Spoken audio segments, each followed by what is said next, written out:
Hello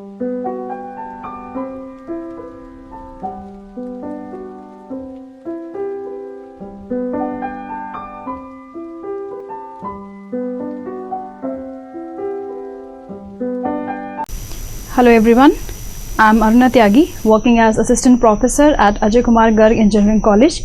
Welcome to the first session of Digital Signal Processing. So in this first lecture, we are going to discuss about the introduction of digital signal processing, and the topics that we are going to cover in this session are Introduction to Digital Signal Processing, the basic elements of digital signal processing, various advantages and disadvantages of DSP, the technology which is used in DSP and various applications of DSP. So to begin with, we have what is signal processing. So by definition, if I go, it would be like signal processing is analysis, interpretation, manipulation of signals like sound, images, time varying measurement, values and sensor data. Moreover, any kind of signal which may be categorized as biological data, which may be electrocardiogram signal, ECG signals, they may be kind of telecommunication signals, or any kind of transmission signals, maybe radio waves or any other kind of waves which are transmitted wirelessly. So if I talk about the human body in itself is like an electric machine, and wherever I do place my electrodes, I can collect some kind of signals. So specifically, whenever I talk about the digital signal processing or any kind of signal processing, the foremost requirement is a signal, and 90% of the signal which are available today, they are in the form of the natural signals, which are in the form of the analog signals. So these biological data, the single example is electrocardiogram, but they can be signal recording from the human body as a muscle signals, they can be recorded from the heart maybe as ECG signal, or maybe recorded from the brain like the EEG signals. So why we need to process them? Whenever we have a signal, that means we have certain kind of information embedded into that signal, but I want to bring that signal into a more desired form, or better way to say is whatever information is being communicated by that signal, I want it to be represent in the form of a more desired form, or in a form which is easy for me to understand. So basically, when I talk about signal processing, it means I am trying to analyze that signal. I want to understand that signal in the form of interpreting that signal, or I like to manipulate that signal. Simple example of manipulation can be like, I want to amplify a signal, I want to attenuate a signal, or simple mathematical operations like multiplication of two signals. So any kind of mathematical operation I do with my signal would be categorized under processing of that signal. So I can say the more technical way of saying processing is like estimating the characteristic of that particular signal. The best example would be like, if I get my EEG signal from my brain, looking at that particular signal, I may not be able to tell what it is going to convey, but I know that all the signals have certain kind of frequency. So looking at the frequency of one particular signal, I can tell a lot more information. Like I know if I talk about the EEG signal, I know the normal signals are ranging in between 0 to 30 Hz or maximum 0 to 50 Hz. And if I see a frequency, a signal component having frequency greater than 80 Hz, I may categorize or I may diagnose that particular signal that the signal is of seizures. That means a person may have seizures, or he may be a patient for that particular ailment. So that is a case that we can estimate the various characteristics of the signal by using this signal processing. So generally talking about what is the need of signal processing, every signal has to be processed.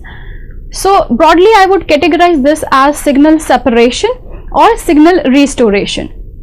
So whenever I am transmitting a signal from one place to another place, it is going to be distorted, it is going to be contaminated, because in today's era we are transmitting the signal wirelessly from one point to another point. So when my signal is traveling into the air, I have versatile other signals also traveling into the air. There may be some other useful information signal, or they may be kind of noise. So there is 100% probability that my signal would get contaminated. So what I have to do, I have to process the signal, and broadly I am classifying it as signal separation or signal restoration. So in signal separation, what I am doing, I am looking at the noise which has been added to the signal, like it is contaminated with proper interference, noise, or any other signal which is present in the environment. So they may be of additive nature, and I have to separate these two signals, which may be a easy task. Second thing is signal restoration. Again, signal is contaminated, but the separation would be a difficult task because that has contaminated in such a way that my signal has been completely distorted. So in that case, when signal has been distorted, I cannot easily separate them. I would have to apply some complex processing techniques which would be categorized under signal restoration, and if the noise is additive, I can filter it out very easily. I can categorize this under signal separation. So both are the technique which are very widely used in signal processing. So this is how we can see we have a signal illustrated here. This is a normal proper signal that I had transmitted in a wireless medium where distortion are introduced in the form of noise, interference, or some other kind of signals. So these two kind of distortion can be seen over here. This is my signal which has been distorted at this particular point, and this is a kind of, say, spike noise which is being added over here. So if I need to remove these spikes from the signal, I would have to apply signal separation, because I can see the amplitude of these two is quite different. But this first signal which has distorted my signal, this has the same amplitude as of my information signal. So here separation would be a bit complex process, and I would say I need to restore the information from this particular signal. So what are the different ways I can retrieve the information from this signal? So broadly I categorize them as analog technique, digital technique, and currently we are also using mixed or hybrid technique of signal processing. So first of all, where do we apply analog technique, where we have to apply digital, or where we have to apply hybrid technique of signal processing? So whenever a signal is continuous in nature means I'll talk about two parameters. A signal would be continuous in time, and the amplitude of the signal that I'm going to plot, that is also continuous. So let me call that signal which appears like this. The time axis is also continuous, and the amplitude values which are infinite in number, that is also continuous. So if I want to process this signal in its natural form, in its real form, then kind of circuitry I am going to use is the analog signal processing, or analog blocks, whatever I want to process them. So here what component we have to include? We can use passive filters, we can use active filter, additive mixers can be used, integrators, and delay line, all represented by some analog nature component. So what are those components with the help of which we are going to design such kind of circuit? That means I'm going to purely use resistor, capacitor, or inductor kind of elements. So it involves non-linear circuits as well. It may include some voltage control filters, it may include voltage control oscillators, or phase locked loops. So if I need to show this complete processing in the form of a diagram, this is the simplest way I represent an analog signal processing block diagram. So here I can see this HS transfer function, S representing my Laplace domain. So that means whenever I need to show analog signal processing, whenever I need to show in a block diagram the analog circuits, I would better display them in the form of the Laplace transform, or a Laplace form representation of that particular function at HS. So I can input some kind of signal. After transformation I would obtain another signal, but whatever processing has occurred here, that was completely analog in nature. So next technique is digital signal processing. That is the area of our coverage and course also. So digital means whenever I am operating by the use of digital signal. So how they do appear? This is a digital signal corresponding to the analog signal that we have seen in the previous slide. Here I have sampled this particular x-axis. that is time sampling of this particular signal has been performed, and when I quantize the amplitude of this signal as well, when I quantize the time axis, I also quantize the amplitude axis, then I call this signal as discrete signal. And when I provide these values, like if I provide particular value level to these signals, say as 2 or 3, then I say some digits have been assigned to them, and at that stage I would say my signal is completely digital in nature.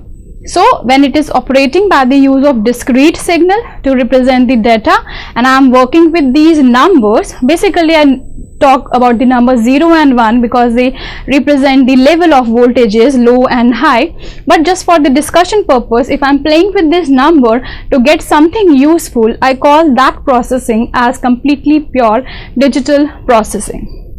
So as for the signal would be digital in nature, to which I am going to deal with, and processing is again the interpretation, analysis and manipulation that I am performing on these numbers is called as digital signal processing. So again, if I want to represent this kind of system in the form of a block diagram, what would I require? I would require these 3 elements. In a simple language, I would tell you that digital signal processing is restricted to addition, multiplication and delay. That means talking about the previous sample which were present before this present time. So entire DSP revolves around only these 3 mathematical tasks. We'll be discussing about these components in detail when we're discussing about the structures of different filters or the system that we want to represent. So broadly we have understood that what is an analog system would be composed of, or what a digital system would be composed of. Now we'll discuss and differentiate them point by point.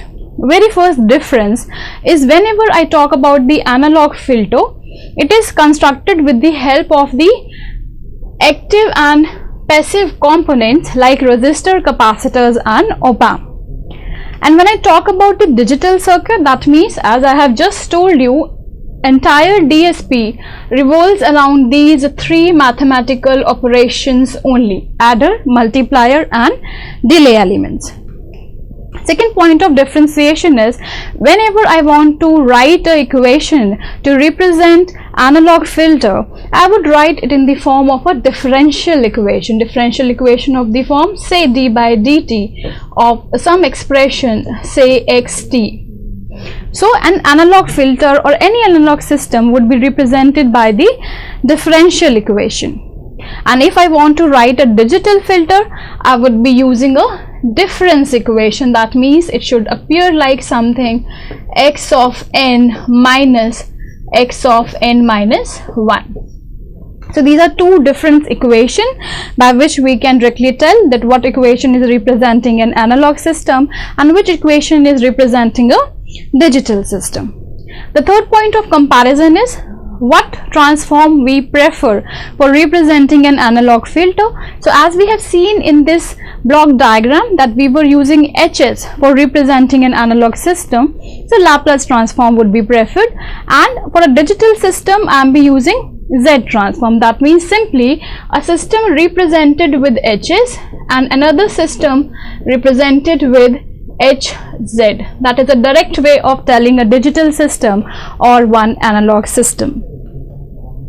So the frequency response of analog filter, that can be modified by changing the component. That means if I want a different response, I would have to increase or decrease the value of resistor, capacitor, or if I am using some inductor. But the same modification can be achieved with the digital system simply by changing the filter coefficient. Filter coefficients are like whenever we talk about the poles and zeros, we calculate them, or in the equation, in these kind of equation, whatever coefficients are there, the multipliers that we use, as soon as we change the value of those multipliers, the response would automatically get changed. So this is how we can differentiate 2 systems. Looking at this system which is made up of R and C, I can tell the analog component is the analog low pass filter, and where I have used these 3 component, adder, multiplier and delay line, representing a digital filter. So now to see that how a system which is processing a signal digitally, how does it appears, or what basic component it should have. So digital signal processor, it mainly consists of anti-aliasing filter. It also consists of A to D converter. It may have a digital filter represented by a function HZ and digital to analog converter, so that I can generate my analog signal back for reproduction into any other analog system. So how the block diagram appears like? I have my input signal. The first block is A to D converter. Once I have converted my analog signal to the digital form, it would be processed. It would be digitally processed because I have converted it into the digital form. And once I have processed it, that means I have represented it in a more useful information format, then I can reconvert it into analog form and I can play it back to some audio amplifier or any other application which is of my interest. So more or less, whenever I am processing a signal digitally, these are the component or these are the blocks which are going to be the essential part of the system. So what are the advantages? We can count them from their characteristic as well. Like the very first advantage is in the form of the accuracy. The analog circuits are prone to temperature and external effects, but digital filters have no such problem. So this we know from our basic element, that how the values of resistor and capacitor can vary with the temperature and the pressure. So the circuit response would also vary with those changes. But when we talk about the digital system, the response does not vary with the change in temperature or other kind of condition, and if it changes, then I can see that I need to work with the numbers and basically 0 and 1. So unless and until the changes in the noise margin, it is to the level of noise margin, nothing would happen to my response. Second point of advantage is the flexibility. If I am working with a digital system, say I am working with the computer, making changes is very easy. I can make changes time to time. But if I have developed a circuit which is in the hardware form, maybe on a PCB, maybe on a breadboard, changing the component would be like destroying the another circuit. So I don't feel that flexible with the analog circuits. Ease of operation, again when I talk about mathematical equations, writing a mathematical equation solving may be easier as working with the analog component to generate same kind of response. And the last advantage is the multiplexing. Whenever I want to share some channel, I want to share some resource, there I can perform multiplexing, and that multiplexing is going to be good or easy with the digital system and may not be possible with the analog system.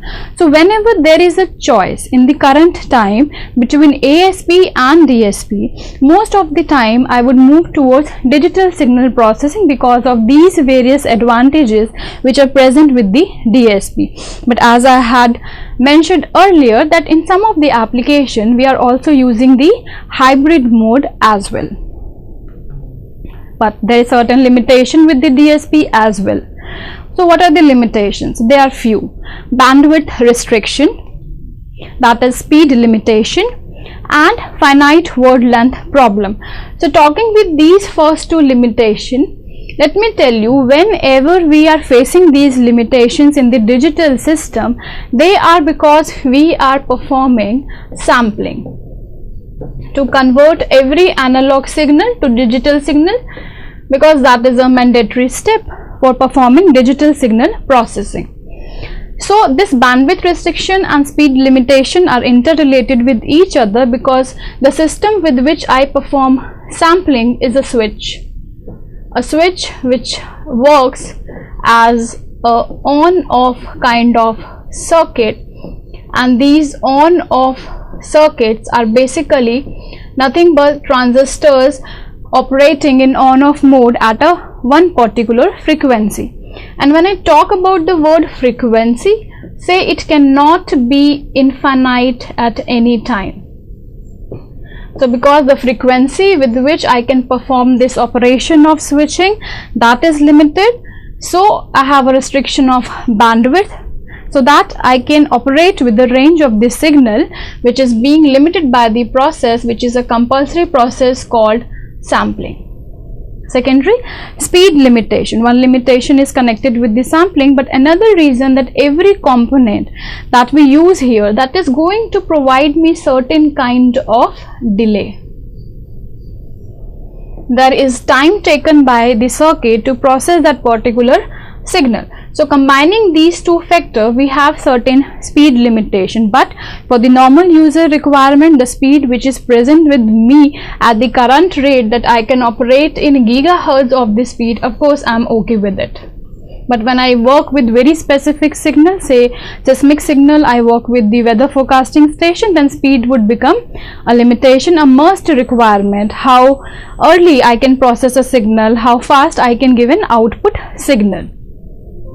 Last problem, which is called as finite word length problem.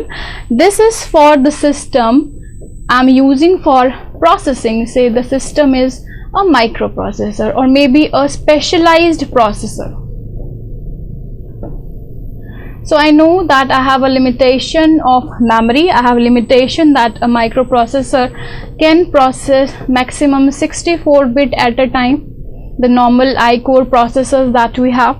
So not more than 64 bits can be processed at a time. So if I want a very high level of accuracy or very high level of precision, say for the 90 bits, then all those bits would be lost. So that means certain kind of error has to be tolerated when I am processing the signal using digital technique. So this is counted under finite word length problem here, but yes, we have numerous of algorithms with which we can reduce all these kind of losses which are present because of the limitations of digital systems. So in the present day, what are various technologies which are present for me for digital signal processing? I can have application specific integrated circuits, which are acronymed as ASICs, field programmable gate arrays, or I can have DSP chips as well. So I need to see that if I talk about the microprocessor, that means when I'm talking and relating it to digital signal processing, it is not going to be a normal journal processor. It would have some special architecture, optimized architecture. We'll talk about the architecture in just few seconds more. Second thing, whenever I deal with non-real-time problem, I have saved a thing, I can process it at a later time. That is a non-real-time processing. There I can use a general purpose microprocessor.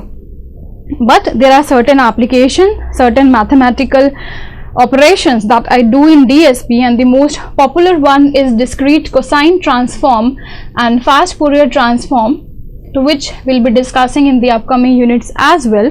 These kind of operation also required very high speed and the demand for the memory as well for the processors. So one of the example, whenever I'm editing my photographs or videos with the help of special software, they would be quite demanding. So when we are talking with the real time processing of the signal, the data is arriving at t is equal to 0 and I have to process it at the very same time. So at that time I need some dedicated processor working with certain kind of co-processor to give me very high quality signal processing. So we say that I should have processor which can work with the fixed point arithmetic, or they can work with the floating point arithmetic. So in today's time we have many processors which have been specially designed for DSP application. So this is how one of the chips of DSP appears like, and the configuration series has been made available by the Texas Instrumentation. This is one system of chip with this particular series. We have many such series available with us, like we can have 16-bit arithmetical processor. Few examples are TMS 320C1X, 2S, 5X and 8X with increased capacity and speed. Similarly, we also have floating point arithmetical processor which are 32-bit, and these are two examples, but we are not counting back to only these series. These are few examples, but we have many such series available which helps us processing the signals. So as we were talking about what is the difference between a normal microprocessor and a digital processor, that is the architecture. So broadly we have these two architecture, which is von Neumann and the Harvard architecture. So how do they appear like? The left one was the DSP processor which were being used, and this is the current architecture which is being used. So most of the architecture which I call as the optimized DSP processor, they are based upon the Harvard architecture, in which we have multiple memories and I can work parallel with those memories. So working in parallel automatically gives me the power to make my task or to complete my task in fraction of seconds. So ultimately the speed can be attained with that kind of parallel processing. So where we are using this digital signal processing? In current times, we do not have any area which is not touched by this particular processing techniques. So to count on few, we can apply this in image processing, consumer application, mobile phone communication, any other kind of communication, for processing speech or the music or the video kind of signals, for processing my biomedical signals, or maybe in radars and sonars.